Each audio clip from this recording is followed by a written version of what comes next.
Speed या velocity हो गया, मोमेंटम हो गया, फोर्स हो गया, ठीक है। अब हम लेते हैं वर्क। नाम सुना है आपने वर्क डन? वर्क डन को सिंपली अगर हम डिफाइन करते कहते हैं force multiplied by displacement. F stands for force and D for displacement। तो हम केवल यूनिट की बात कर रहे हैं यहाँ पर। तो फोर्स की यूनिट वैसे तो न्यूटन लिख देते थे और ये मीटर हो जाता, तो न्यूटन माइनस मीटर नहीं, न्यूटन इनटू मीटर है और इसको जूल लिखते हैं। ऐसा ही सिस्टम है, वर्क डन की यूनिट तो जूल होती है, but we want to write dimension, हम तो डायमेंशन लिखना चाहते हैं। तो डायमेंशन की वजह से देखिए न्यूटन को लिखेंगे किलोग्राम इनटू मीटर पर सेकंड स्क्वायर, ये तो न्यूटन लिख दिया, इनटू मीटर साथ में, तो ये बन गया kilogram into metre square upon second square. अब इसका डायमेंशन लिखना चाहते हैं तो देखिए m1 l2 और t minus,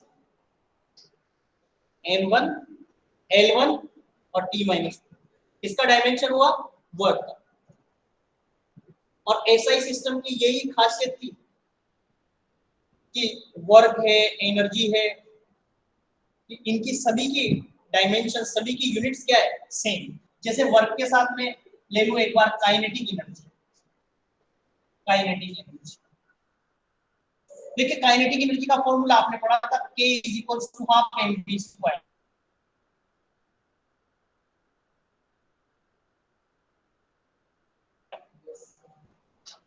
mass into velocity. अब हाफ तो वर्ड आ गया, नंबर आएगा आपका कोई डायमेंशन नहीं होगा, तो हम इसका डायमेंशन के लिए पहले फॉर्मूला है, फॉर्मूला की यूनिट है तो किलोग्राम मास के और वेलोसिटी का square means metre square upon second square.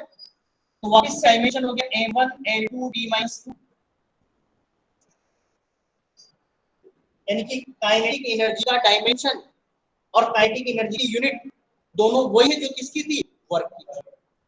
ऐसे एक और एग्जांपल लेते हैं, potential energy.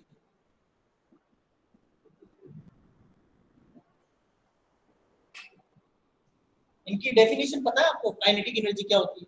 Energy possessed by body due to its motion is called as kinetic energy. Energy possessed by body due to its position और configuration is called as potential energy.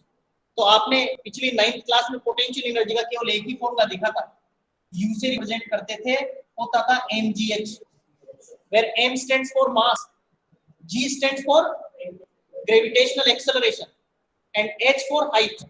तो देखिए मैं जो फॉर्मूला है उसी के अकॉर्डिंग, कोई ज्यादा रखने की नहीं कर रहा, ये फॉर्मूला इसीलिए लिख रहे हैं, यूनिट इसलिए लिख रहे हैं कि डायमेंशन आसानी से लिख दें, हमें केवल डायमेंशन की जरूरत पड़ेगी। तो देखिए फॉर्मूला किलोग्राम और ग्रेविटेशनल एक्सेलरेशन मीटर पर सेकंड स्क्वायर, ठीक है, और ये क्या हो गया, मीटर। तो यहां से इनको लिख सकते हैं kilogram into metre square upon second square, और वापस से ये वही हो गया क्या, m1 l2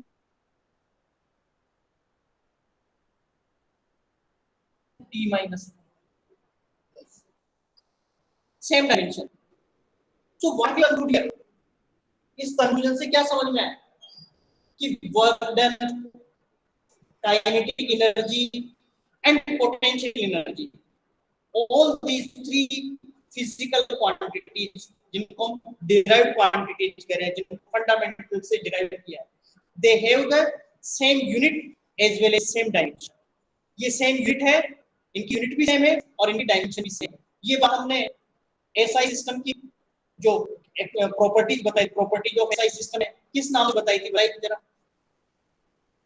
क्या बताया था मैं ईसा, इसीलिए कुछ बताया कि एसआई सिस्टम है कोहेरेंट सिस्टम ऑफ ऐसा सिस्टम है कोहेरेंट कि the units of all physical quantities can be derived by using the SI system of, इससे एसआई सिस्टम ऑफ यूनिट्स इसको डिराइव कर सकते हैं, ठीक है। तो work done, kinetic energy, potential energy, तीनों का डायमेंशन सेम है। ये आपको हमेशा के लिए लर्न भी रखना है, याद भी होना चाहिए, और इनकी हमें जरूरत भी पड़ेगी, तो नोट डाउन दें। ऊपर वाला वर्क मिटा दूं, वर्क तो लिख लिया,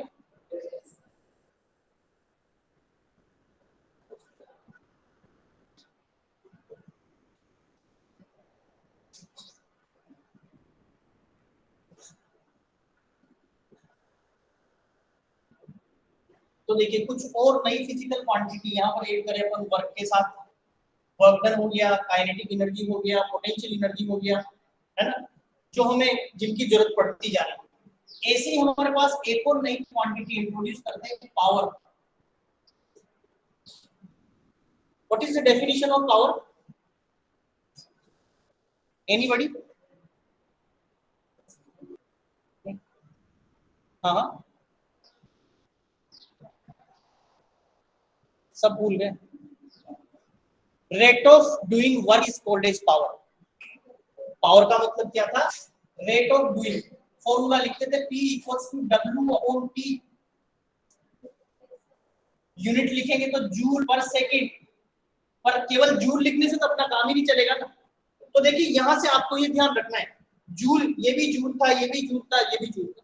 सभी जगह जहां जहां जूल आ रहा है वहां वहां आपके पास डायमेंशनल फॉर्मूला m1L2T-2 है। तो इसका डायमेंशनल फॉर्मूला अगर मैं लिखूंगा तो ये लिख दूंगा m1L2T-2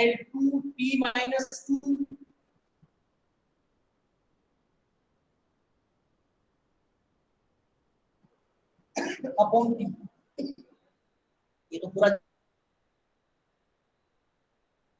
L2T m1 L2T-2 is the dimensional formula for power. और इसको वाट कहते हैं, जूल पर सेकंड को क्या कहते हैं? वाट। पावर यूनिट क्या होगी? ये वाट। तो इस तरह से आप एक और फिजिकल क्वांटिटी देखिए। मैंने तुमने इसीलिए कहा कि तुम तो 9th क्लास में क्या पढ़ा था सब भूल गए। अब वही क्वांटिटी जो 9th क्लास में आपने लेसन्स पढ़ा था, मोशन, फिर पढ़ा था force and laws of motion, फिर पढ़ा था ग्रेविटेशन, एक पढ़ा था वर्क एंड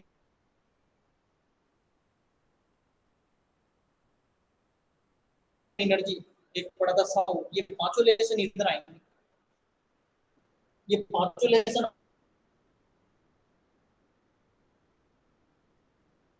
आपके पास आने वाले हैं।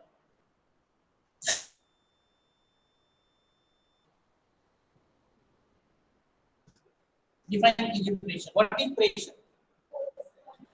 Force per unit area. Very good. Pressure symbol कहते हैं फोर्स अपॉन एरिया।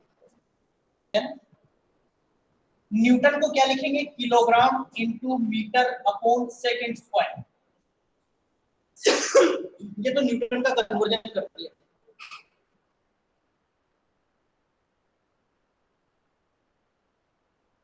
और डिनोमिनेटर में मीटर स्क्वायर भी रखती है। 1 मीटर से मीटर कैंसिल होगी।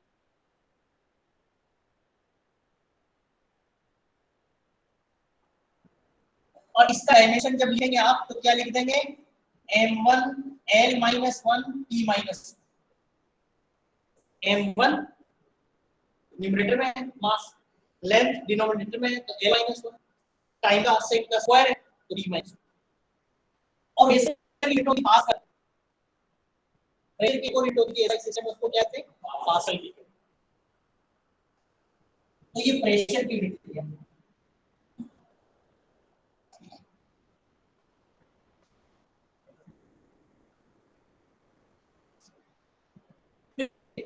और नई सेल क्वांटिटी इंट्रोड्यूस करते हैं।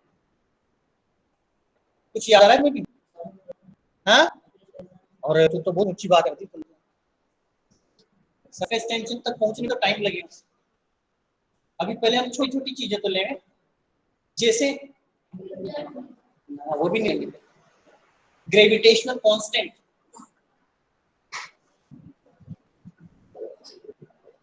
ग्रेविटेशनल कांस्टेंट जिसको कैपिटल जी से रिप्रेजेंट करते थे, और इसका फॉर्मूला होता था F equals to G m1 m2 upon r²।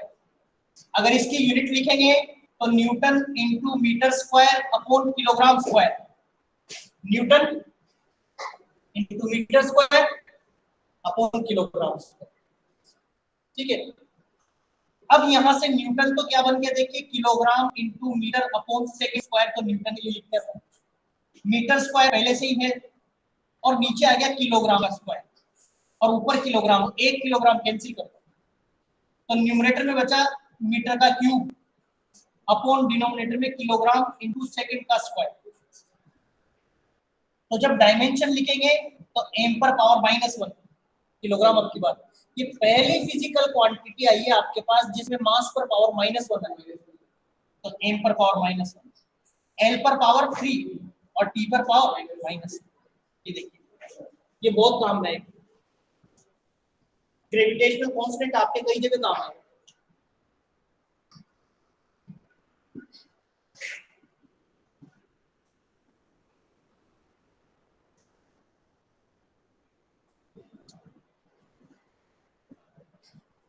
Gravitational constant, अब देखिए फ्रीक्वेंसी, सिंपल से टिपिकल की तरफ बढ़े, जो छोटी छोटी फिजिकल क्वांटिटी जिनको हम अभी तक पढ़ चुके पहले वही ले रहे हैं। एंगुलर मोमेंटम तो भी पढ़ा ही नहीं आपने, मोमेंट ऑफ इनर्शिया तो भी पढ़ा ही नहीं, सरफेस टेंशन तो पढ़ा ही नहीं, वो तो पढ़ेंगे बताएंगे भी सीखो। ये तो वो पूछ रहे हैं जो तुमने पढ़ ली, इसलिए तो तुमसे पूछ रहा हूँ। फ्रीक्वेंसी का सिंबल ऐसा होता था न्यू, और इसकी यूनिट होती है हर्ट्ज। हर्ट्ज का मतलब होता है सेकंड इनवर्स। हर्ट्ज का मतलब क्या है? Second inverse. तो इसका डायमेंशन लिखेंगे तो m0 l0 t-1, यहाँ लिखो m0 l0 t-1, ये इसका डायमेंशन, इसका फ्रीक्वेंसी का। तो देखिए डायमेंशनल फॉर्मूले का साथ साथ मैं जब पढ़ रहा हूं तुम्हें, तो मुझे तो एक डिसएडवांटेज भी नजर आ रहा है। तुम्हें भी कुछ आया क्या?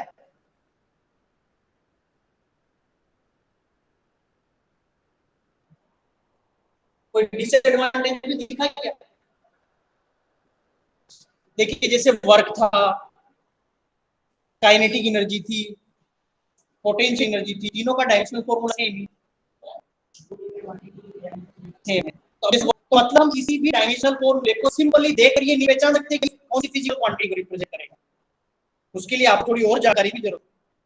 तो ये एक एडवांटेज भी, डिसएडवांटेज भी याद रखना। आगे हम डिसएडवांटेज भी पूछेंगे आपसे, तो जब याद रखने के लिए आपको रट्टा नहीं मारना पड़े, साथ के साथ पता चले। तो जैसे फ्रीक्वेंसी का लिख दिया हमने, क्या लिख दिया? Second inverse. ऐसे ही एक और टर्म लेते हैं एंगल। आपके एसआई सिस्टम में आता था एंगल, इसकी यूनिट थी रेडियन,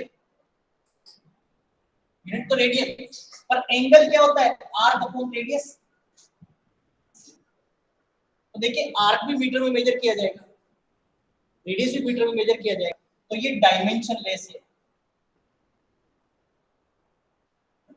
ये फिजिकल क्वांटिटी कैसी है? Dimension less. डायमेंशन लेस है मतलब इसका डायमेंशन है m0 l0 t0। जो डायमेंशन लेस है उसका डायमेंशन क्या हुआ? 1, नॉट 0। बच्चे अक्सर गलती करते हैं, डायमेंशन लेस है मतलब डायमेंशन 0, 0 नहीं। किसी भी वर्ड पर, किसी भी फिगर पर जब पावर 0 लग जाता है तो उसकी वैल्यू क्या हो जाती है? 1 हो जाती है। तो एंगल का डायमेंशन क्या है? 1। क्योंकि एंगल भी पढ़ा था तुमने पहले कि नहीं पढ़ा? पढ़ रखा है एंगल, एंगल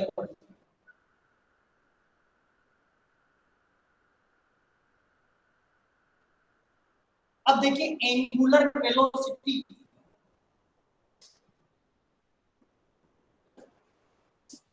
एंगुलर वेलोसिटी, ये एंगल के साथ एंगुलर डिस्प्लेसमेंट भी वही होता है।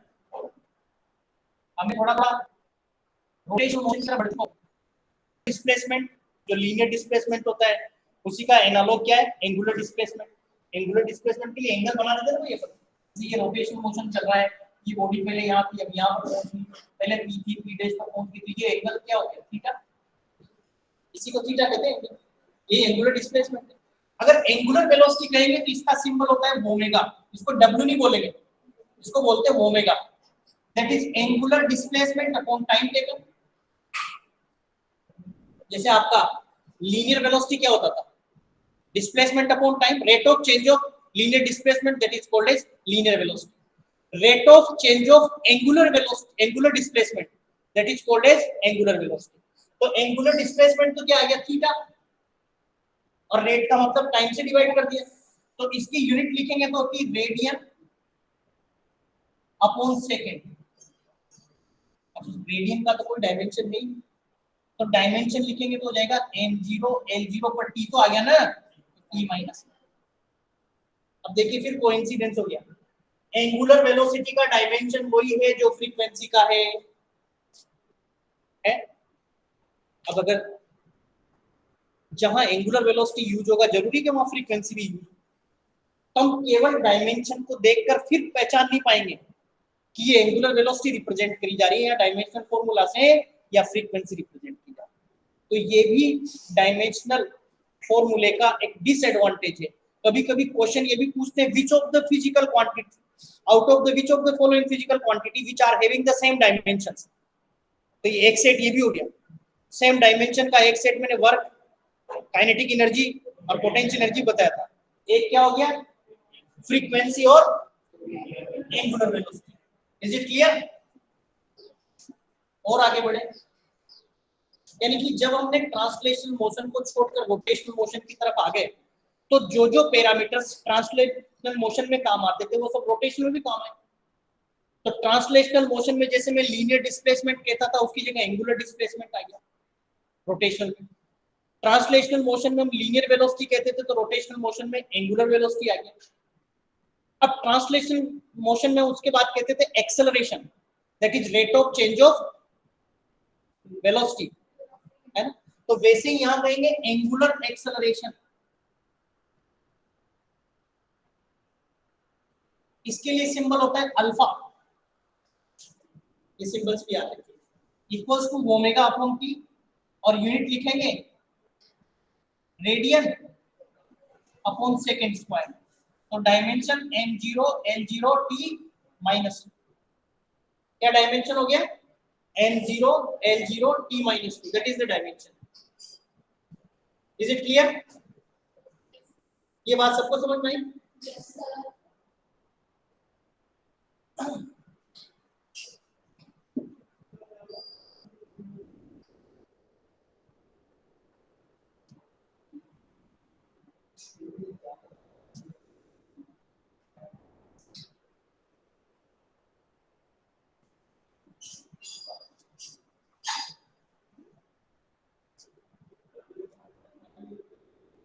फिर देखिए डिस्प्लेसमेंट हो गया रोटेशनल में, वेलोसिटी हो गया, एक्सेलरेशन हो गया। अब क्या आएगा, मास। तो लीनियर वेलोसिटी में, लीनियर मोशन में जो मास होता था, यहाँ होता है moment of inertia, moment of inertia.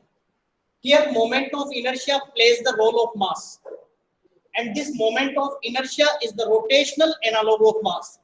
यानी कि ट्रांसलेशनल मोशन में जो काम मास करता था, रोटेशनल मोशन में वो काम कौन करेगा, मोमेंट ऑफ इनर्शिया करेगा। ठीक है, इनर्शिया का मतलब था the inability to change in the state of body by itself. अब वो स्टेट ऑफ बॉडी कौन सी, ट्रांसलेशनल मोशन लाने की, यहाँ कौन सी, रोटेशनल मोशन। तो इसका सिंबल देखिए कैपिटल आई होता है, पहली चीज तो सिंबल लिखी जाती है, और ये होता है m into r square, where m is the mass of the body and r is the perpendicular distance of the body from axis of rotation। जिस बॉडी के रेस्पेक्ट में बॉडी रोटेशनल मोशन करेगी, जिस एक्सिस के respect में, वहां से उसकी परपेंडिकुलर डिस्टेंस। तो ये इसकी यूनिट हो जाएगी किलोग्राम इंटू मीटर स्क्वायर, मास और किलोग्राम, डिस्टेंस का स्क्वायर मीटर स्क्वायर। तो इसका डायमेंशन हो जाएगा m1 l2 और t0। अच्छा, कई बार केवल बोले m1 l2 लिख देंगे तो भी कोई गलत नहीं है, कोई गलत नहीं करेगा। t तो हम ऐसे mlt की पावर्स की बात कर रहे थे इसलिए लिख रहे थे, ऐसा कोई जरूरी नहीं। ठीक है,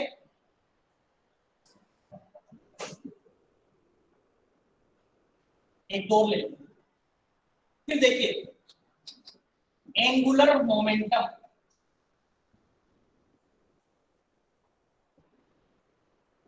एंगुलर मोमेंटम जो काम ट्रांसलेशनल मोशन में मोमेंटम करता था, वही काम रोटेशनल मोशन में कौन करेगा, एंगुलर मोमेंटम। एक्चुअली इसको कहते हैं मोमेंट ऑफ मोमेंटम।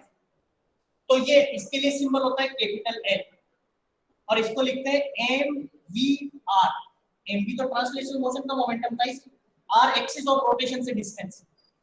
तो यूनिट लिखिए देखिए किलोग्राम वेलोसिटी क्या हो गई मीटर पर सेकंड इनटू क्या हो गया मीटर, तो ये हो गया kilogram into metre square upon second. और डायमेंशन लिखेंगे तो क्या हो जाएगा m1 l2 t माइनस 1। इसका डायमेंशन क्या हो गया m1 l2 और t माइनस 1 मोमेंटम का एंगुलर मोमेंटम का डायमेंशन है। ठीक है, ये एंगुलर मोमेंटम है। ऐसे ही रोटेशनल मोशन में, ट्रांसलेशनल मोशन में जो काम फोर्स करता था, रोटेशनल में वो काम करता है टॉर्क, उसको कहते हैं टॉर्क। और सिंबल ऐसा आता है टाउ, टाउ बोलते हैं इसको टाउ। और ये होता है मोमेंट ऑफ फोर्स, यानी कि वेक्टर नोटेशन में नहीं लिख रहा हमने, अभी सिंपल आरएफ लिख रहा हूं, जैसे आर कोस एफ होता है। तो देखिए इसकी यूनिट लिखेंगे तो न्यूटन इनटू मीटर जूल हो गया, न्यूटन इनटू मीटर क्या आता है जूल। अब जैसे ही न्यूटन इनटू मीटर लिखा और जूल लिखा तो आपको याद आ जाना चाहिए जूल पहले किसका डायमेंशन था, किसकी यूनिट थी जूल, वर्क की, energy, kinetic energy, potential energy में बन जाएगा m1 l2 t माइनस। देखिए फिर एक और बात आ गई कि हम डायमेंशन से तो ये भी नहीं पहचान पाएंगे ये काइनेटिक एनर्जी है या ये पोटेंशियल एनर्जी है या ये वर्क है या टॉर्क है। जबकि टॉर्क आते हैं पहले तो मोशन का पैटर्न ही चेंज हो गया, पहले ट्रांसलेशनल मोशन थी अब रोटेशनल मोशन आ गया, फिर भी हम आइडेंटिफाई नहीं कर पा रहे। ठीक है,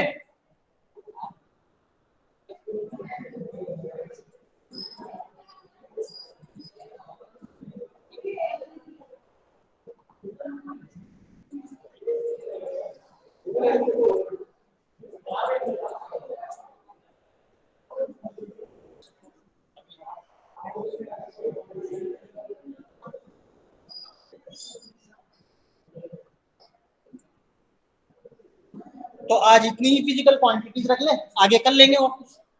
इनको पढ़ के आना बुक से, तुम भी देख के आना।